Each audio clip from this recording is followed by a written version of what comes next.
Pasyenta takpi kinyam hiatin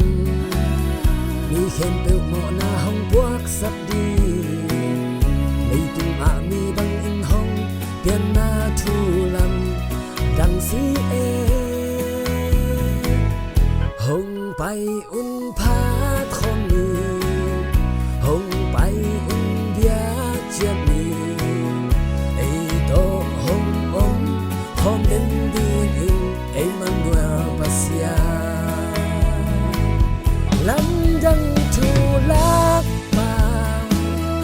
o vang lian pasian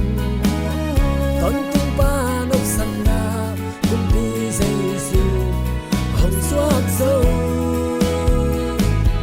van sang bel na pasian ni thang he lấy tu ga dei bi tung lop na om he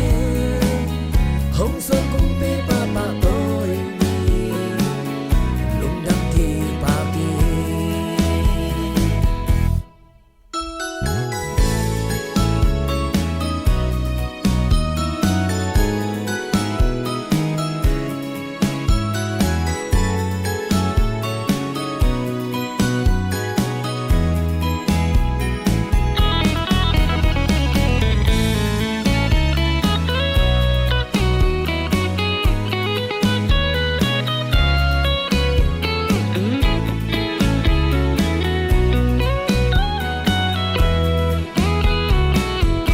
Pasyenta takpi kinyam hiatin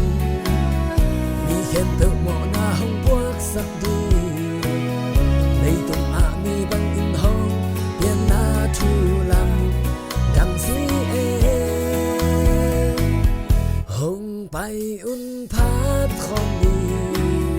hong pai un bia chiat ni ei to hong om hom den di in Emmanuel Pasia lam dang thu lak pa o vang lian Pasia ton tung pa nop sang na kum pi Giêsu hong suak zo van sang bel na Pasia mi thang he lấy tung dei